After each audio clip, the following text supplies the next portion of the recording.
প্রান্তিক টেলিভিশনের প্রিয় শ্রোতা দর্শক, আপনাদের সকলকে স্বাগত জানাচ্ছি আমাদের আজকের এই আয়োজনে। বাংলাদেশ নামক জাতিরাষ্ট্রের স্থপতি বঙ্গবন্ধু শেখ মুজিবুর রহমানের মৃত্যুবার্ষিকী উপলক্ষে প্রান্তিক টেলিভিশনের বিশেষ আয়োজন শৃঙ্খল মুক্তির মহানায়ক।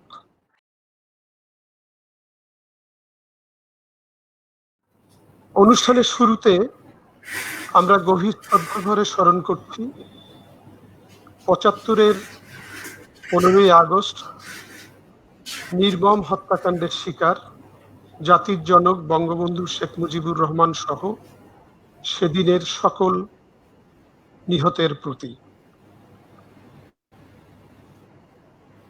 প্রিয় শ্রোতা দর্শক, যিনি আমাদেরকে এনে দিয়েছিলেন একটি স্বাধীন ভূখণ্ড, যার নেতৃত্বে আমরা অর্জন করেছিলাম আমাদের মুক্ত স্বদেশ,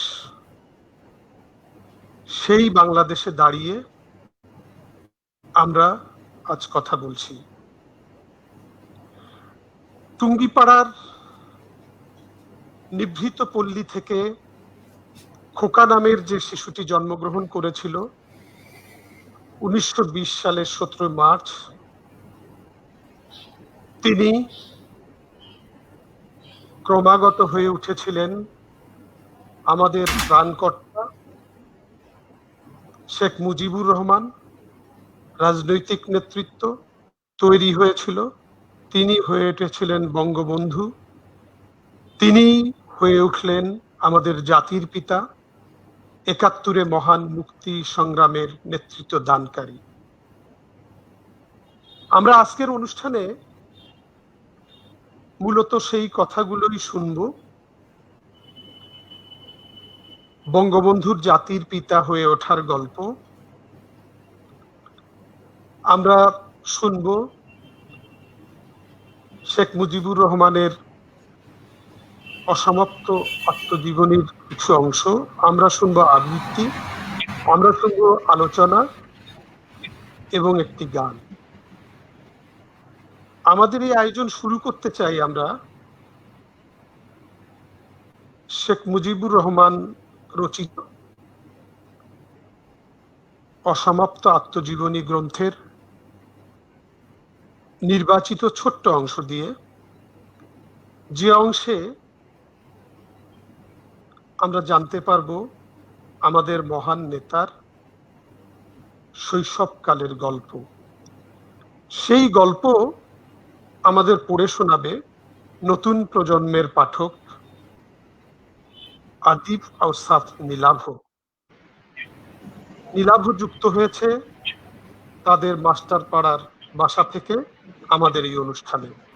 শুনবো আমরা আদিব আওসাফ নীলাভের কণ্ঠে অসমাপ্ত আত্মজীবনীর কিছুটা অংশ।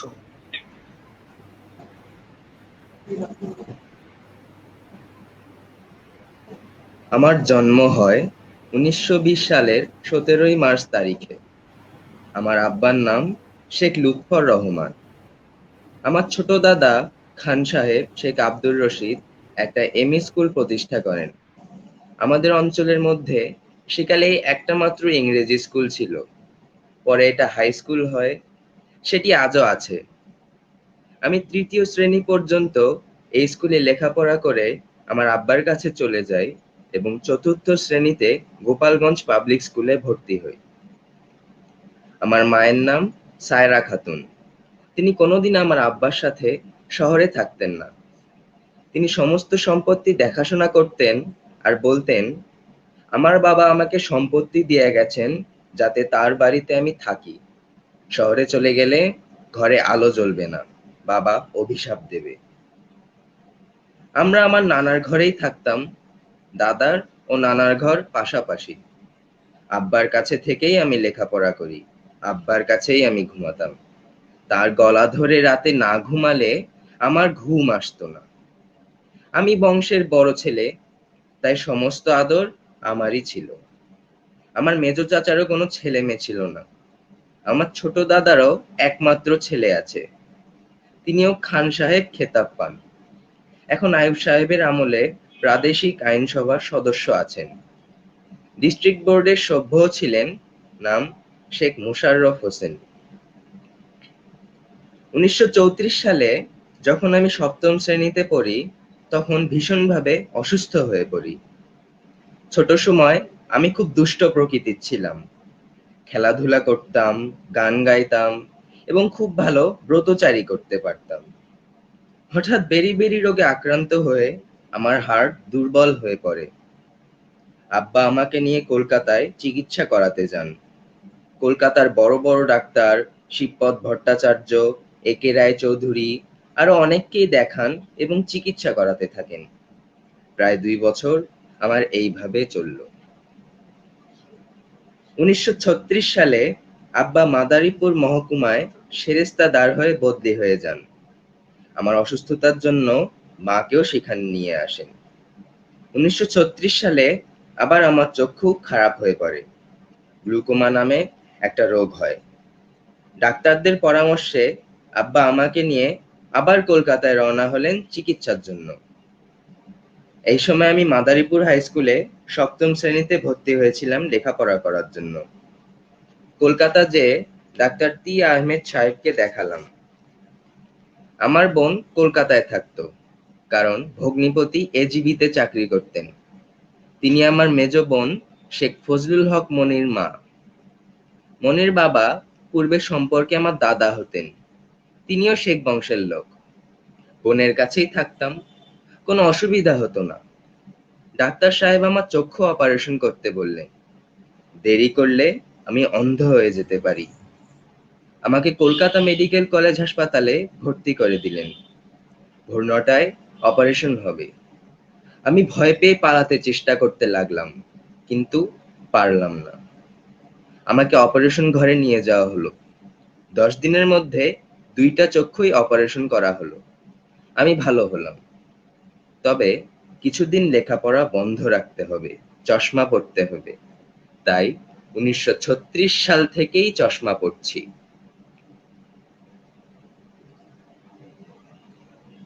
ধন্যবাদ আদিফ আউসাফ নীলাভকে আমাদেরকে শোনালো বঙ্গবন্ধুর শৈশবকালের গল্প।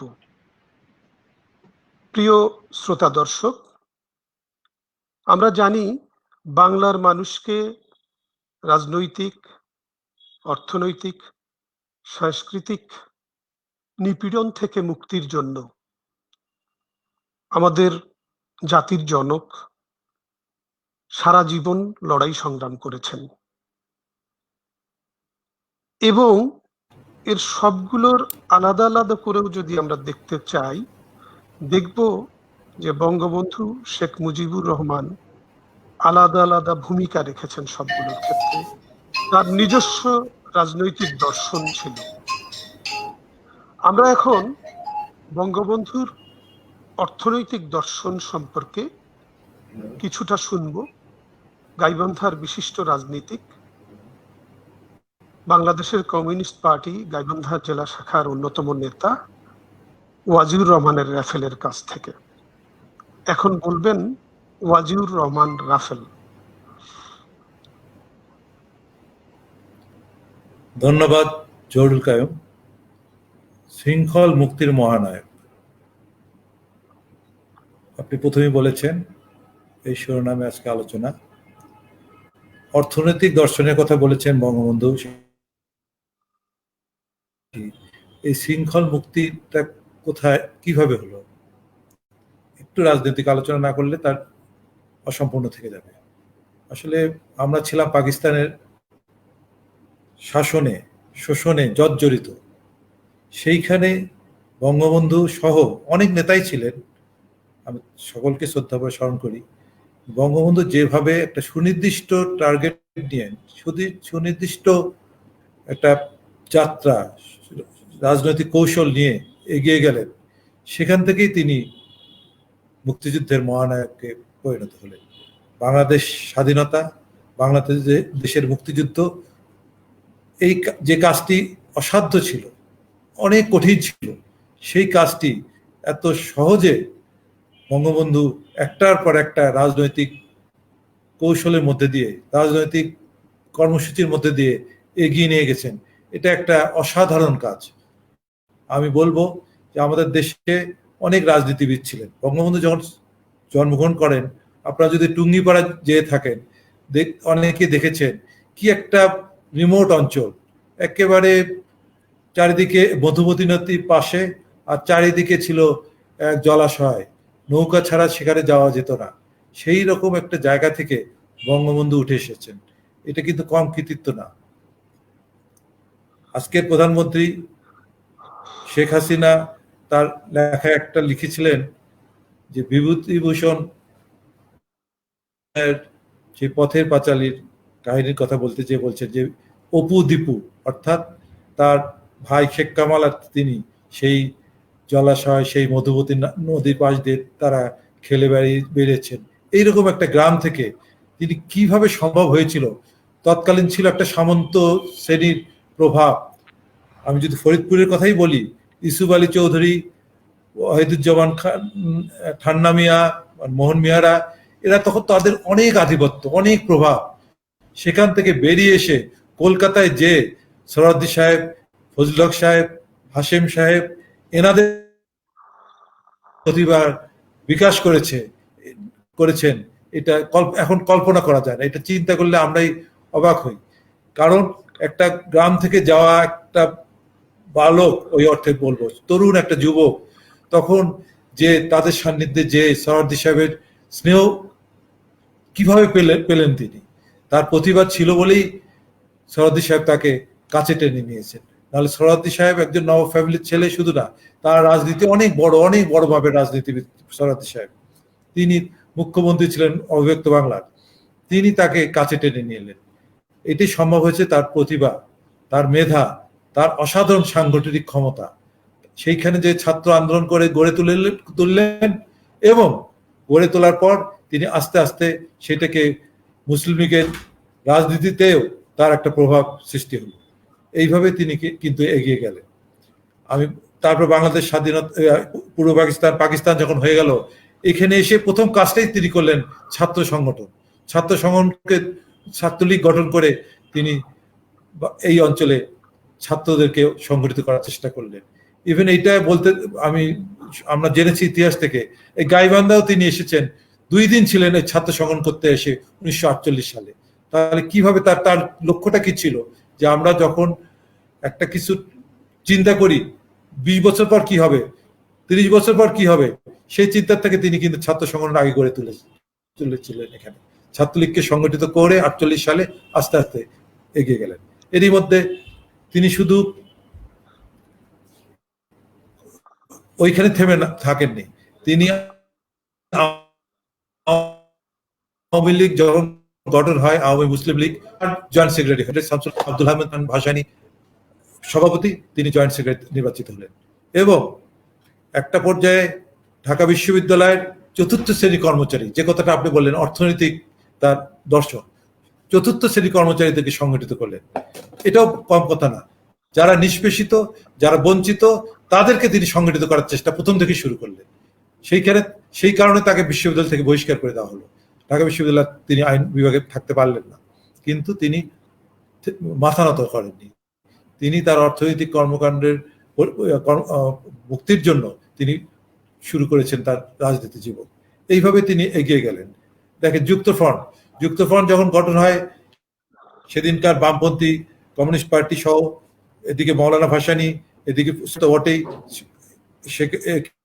বাংলায় কে ফজলুল হক সাহেব, তাদের সমন্বয়ে যখন হয়, তখন সেই যুক্তফ্রন্টে তার ভূমিকা, বিশাল ভূমিকা, তরুণদেরকে সংগঠিত করা।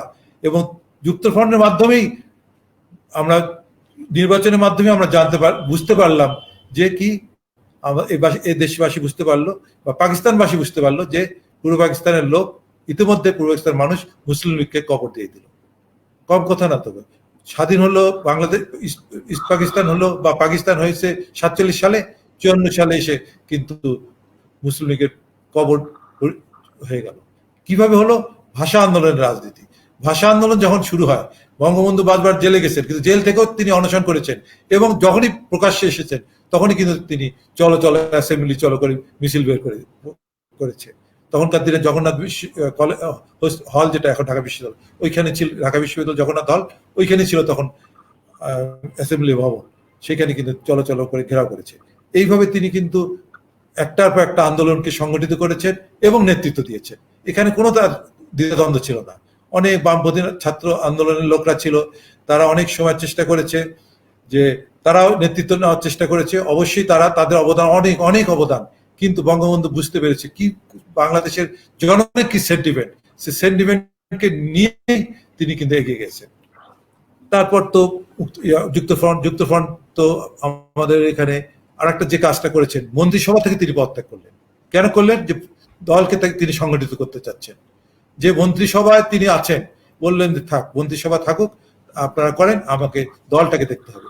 তিনি বাংলাদেশকে তখন সংগঠিত করার জন্য আপ্রাণ চেষ্টা করলেন এবং একটা পর্যায়ে সত্যিকার অর্থে সেদিনকার পাকিস্তান আওয়ামী লীগকে তিনি সংগঠিত করে ফেললেন। মৌলানা ভাসানীর সভাপতি, মৌলানা ভাসানী, তারপর উনি জেনারেল সেক্রেটারি, এইভাবে এগিয়ে গেলেন। তারপর আসলেন যখন বিশেষ করে সময় ন্যাশনাল পার্টি গঠন করলেন মৌলানা ভাসানী আওয়ামী লীগ থেকে বেরিয়ে, তখন একটা ক্রান্তিকাল ছিল আওয়ামী লীগের, করলেন আবার আওয়ামী লীগকে। তারপর সামরিক শাসন, আইয়ুব খানের শাসন, তিনি জেলে গেলেন। ৬২ সালের পর থেকে তিনি আবার এই আওয়ামী লীগকে পুনরুজ্জীবিত করার চেষ্টা করলেন। সরোয়ার্দী সাহেবের মৃত্যুর পর তিনি আওয়ামী লীগকে আবার পুনরুজ্জীবিত করে তিনি দল গঠন করলেন। সেই সময় কিন্তু আরো অনেক নেতা ছিলেন, আতাউর রহমান খান সাহেব ছিলেন, অনেক বড় নেতা। জনাব ওয়াজিউর রহমান, আমরা আবার আপনার কথা শুনবো। আমরা একটু অন্য প্রসঙ্গ থেকে আসি, আবার আপনার কথা আমরা শুনবো। বাংলার মানুষকে ভালোবেসে বঙ্গবন্ধু এই দেশকে মুক্ত করেছিলেন। তিনি ভালোবাসতেন বাংলার প্রকৃতিকে। জাতীয় এবং আন্তর্জাতিক ষড়যন্ত্রে ৭৫-এর 15ই আগস্ট বঙ্গবন্ধুকে যখন হত্যা করা হলো, তখন আমাদের শিল্প সাহিত্যের মানুষরা প্রতিবাদ করলেন কবিতায়, গানে, ছবিতে। এরকম একটি কবিতা কবি রফিক আজাদের, যেটিতে আমরা দেখব যে বঙ্গবন্ধুর তার পরিবারের সদস্যদের রক্ত মিশে গেছে বঙ্গবন্ধুর প্রিয় বাংলার প্রকৃতিতে, নদীতে, সমুদ্রে, জলে, স্থলে, মানুষের প্রাণে প্রাণে। কবি রফিক আজাদের সেই অসাধারণ কবিতা এই সিঁড়ি এবার আমাদের আবৃত্তি করে শোনাবেন শিরিন আক্তার। তিনি তার মাস্টারপাড়ার বাসভবন থেকে আমাদের সাথে যুক্ত হয়েছেন। কবি রফিক আজাদের কবিতা এই সিঁড়ি আবৃত্তি করবেন শিরিন আক্তার। এই সিঁড়ি নেমে গেছে বঙ্গোপসাগরে, সিঁড়ি ভেঙে রক্ত নেমে গেছে ৩২ নম্বর থেকে, সবুজ শস্যের মাঠ বেয়ে অমল রক্তের ধারা বয়ে গেছে বঙ্গোপসাগরে।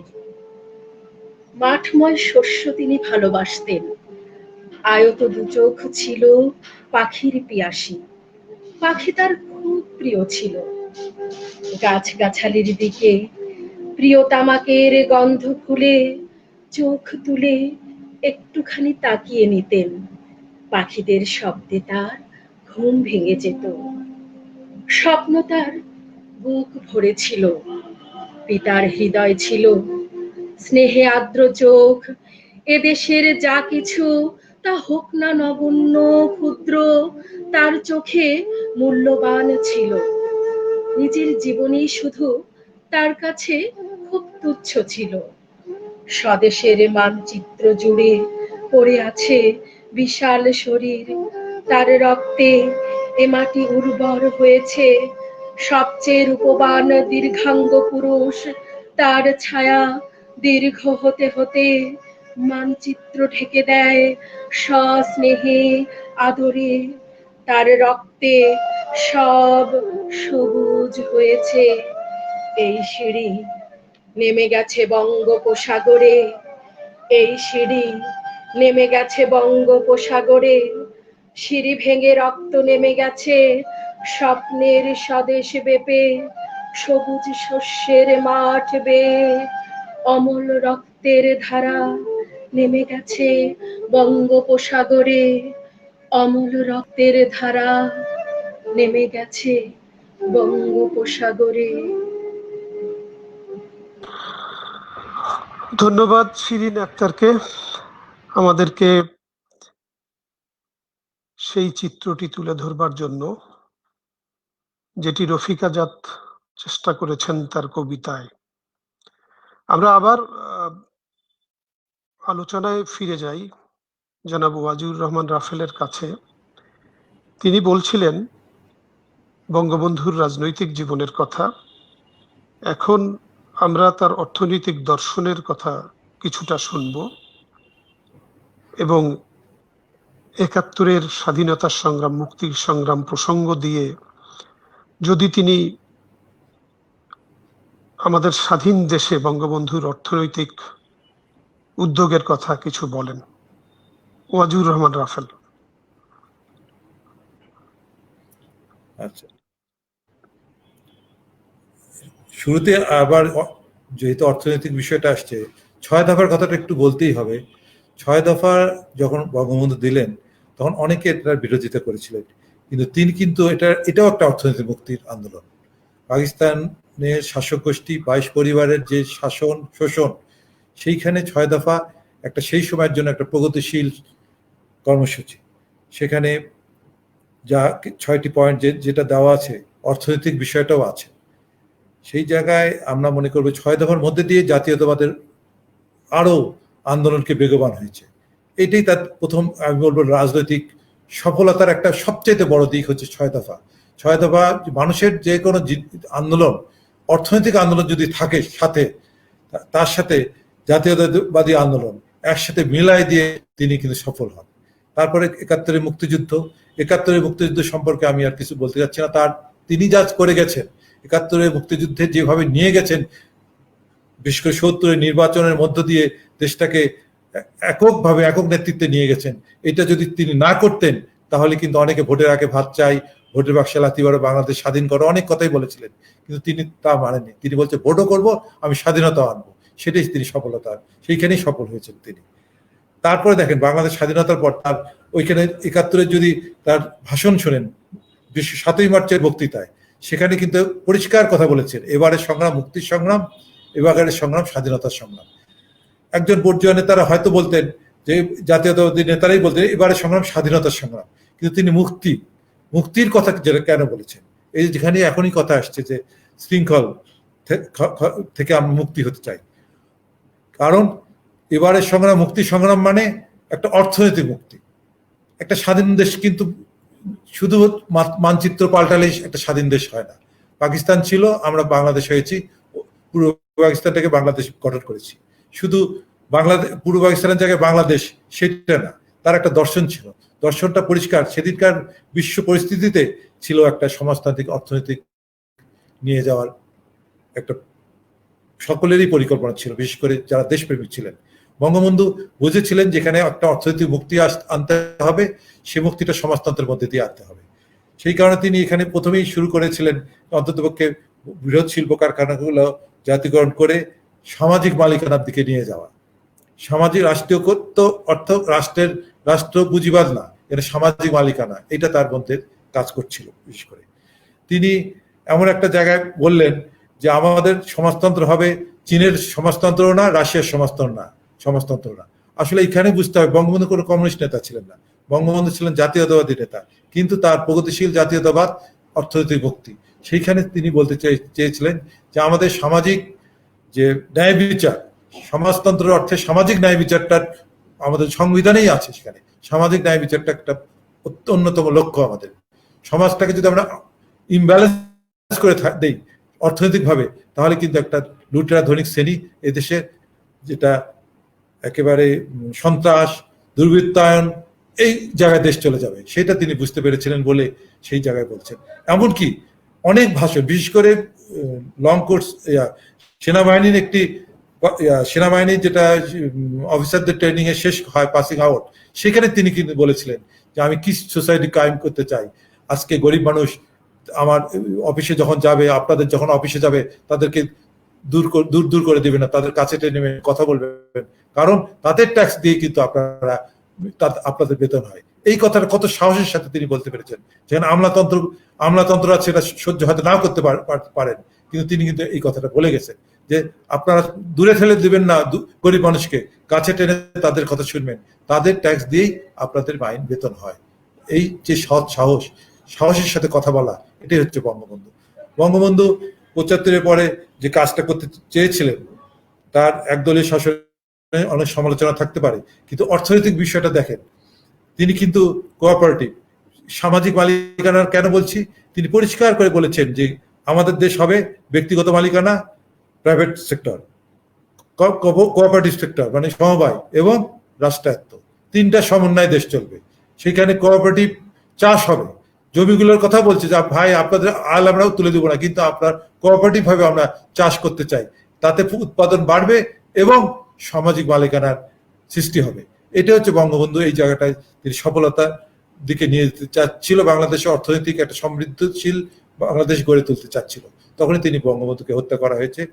তার সবসময় একটা কথা ছিল, তিনি কিন্তু বিশ্ব সাম্রাজ্যবাদ বিরোধীটা এমন ভাবে বলছে, ওপেনলি বলতে পারেননি, কারণ এই একটা জায়গা থেকে রাষ্ট্রপ্রধান হয়ে সেটা বলতে পারেন না, কিন্তু তিনি বলেছেন বিশ্বে দুইটি জাতি, একটি শোষক একটি শোষিত। সেটা কোথায় বলছে? আলজিয়ার্সের জোট নিরপেক্ষ সম্মেলনে। বিশ্বে দুটি জাতি, একটি শোষক শ্রেণী, একটা শোষিত, আমি শোষক শ্রেণীর পক্ষে, এই কথা তিনি পরিষ্কার ভাষায় বলছেন। দেখেন সেই সময় কিন্তু অনেক হত্যাকাণ্ড হয়েছে এই অর্থনৈতিক মুক্তির কারণে। আলেন্দে সেদিন, তারপরে তার আগে যেমন প্যাট্রিস লুমুম্বাকে রাষ্ট্রপ্রধান ছিলেন না, কিন্তু বিশাল নেতা ছিলেন কঙ্গোর, তাকে হত্যা করেছে। তিনি জানতেন এই ধরনের ঘটনা ঘটতে পারে, আমার বিরুদ্ধে ষড়যন্ত্র চলছে, তারপরেও কিন্তু তিনি আপোষ করেননি। আপোষহীন একজন যদি নেতা থেকে থাকেন, জাতীয়তাবাদী নেতা, কিন্তু তিনি সাম্রাজ্য একটা বাংলাদেশ গড়ে তোলার জন্য, শোষণমুক্ত সমাজের জন্য আপ্রাণ চেষ্টা। আর একটা তার ছিল সাম্প্রদায়িক বিরোধী আন্দোলন। সাম্প্রদায়িক বিরোধী আন্দোলনে 1964 সালে যখন বাংলা ইস্ট পাকিস্তানে একটা তার নেতৃত্ব দিয়েছিলেন কিন্তু শেখ মুজিবুর, কিন্তু তিনি বোল্ডলি নেমে গেছিলেন যে পূর্ব পাকিস্তান রুখিয়ে দাঁড়ান, অর্থাৎ সাম্প্রদায়িকতা সৃষ্টি করে কোন দেশ উন্নতি লাভ। ধন্যবাদ জনাব ওয়াজিউর রহমান রাফেলকে তার মূল্যবান কথা বলবার জন্য। প্রিয় শ্রোতা দর্শক, আপনারা শুনছেন প্রান্তিক টেলিভিশনের জাতীয় শোক দিবসের অনুষ্ঠান শৃঙ্খল মুক্তির মহানায়ক। আমরা অনুষ্ঠানের একেবারে শেষ দিকে চলে এসেছি। আমরা এখন একটি গান শুনব, যে গানটি আমাদের অনেককে কাঁদায় এখনো। হাসান মতিউর রহমানের গান। কথা অনেকেই বলে ফেলতে পারবেন এখনই শোনার আগেই, যে গান আমাদেরকে আজকেও অনেক কাতর করে ফেলবে।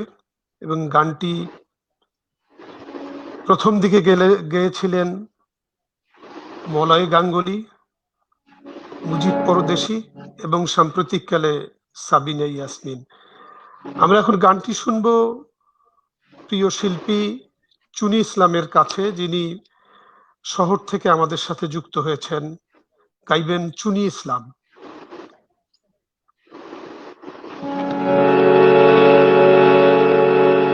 যদি রাত পোহালে শোনা যেত বঙ্গবন্ধু মরে না,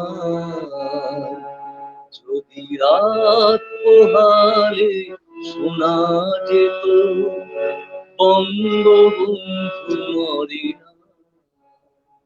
যদি রাজপথে আবার মিছিল হতো বঙ্গবন্ধুর মুক্তি চাই, মুক্তি চাই, মুক্তি চাই, তবে বিশ্ব পেত এক মহান নেতা, আমরা পেতাম ফিরে জাতির পিতা। তবে বিশ্ব পেত এক মহান নেতা, আমরা পেতাম ফিরে জাতির পিতা। যদি রাত পোহালে শোনা যেত বঙ্গবন্ধু মরে না।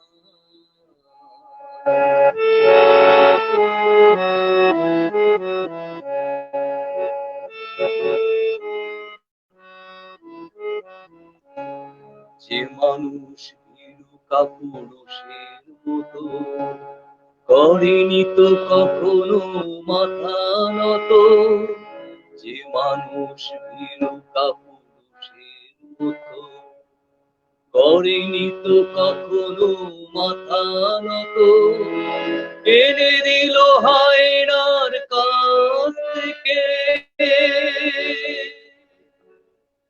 আমাদের প্রিয় স্বাধীনতা, স্বাধীনতা, স্বাধীনতা। তবে বিশ্ব পেত এক মহান নেতা, আমরা পেতাম ফিরে জাতির পিতা। তবে বিশ্ব পেত এক মহান নেতা, আমরা পেতাম ফিরে জাতির পিতা। যদি রাত পোহালে শোনা যেত বঙ্গবন্ধু মরে না।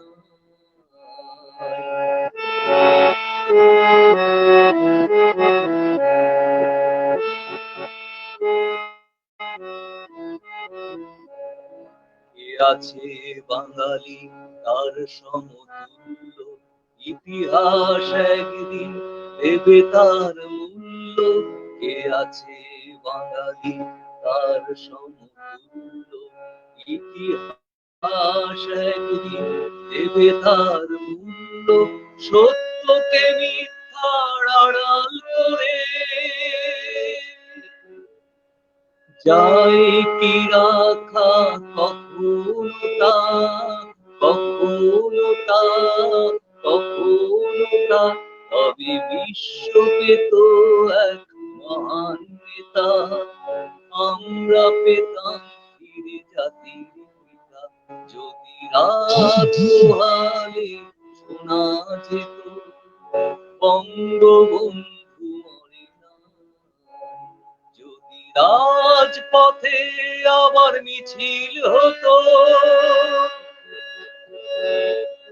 বঙ্গবন্ধুর মুক্তি চাই, মুক্তি চাই, মুক্তি চাই, তবে বিশ্ব পেত এক মহান নেতা, আমরা পেতাম ফিরে জাতির পিতা।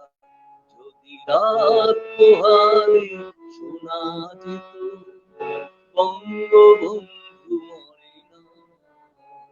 যদি রাত পোহালে শোনা যেত বঙ্গবন্ধু মরে না। যদি রাত পোহালে শোনা যেত বঙ্গবন্ধু মরে না।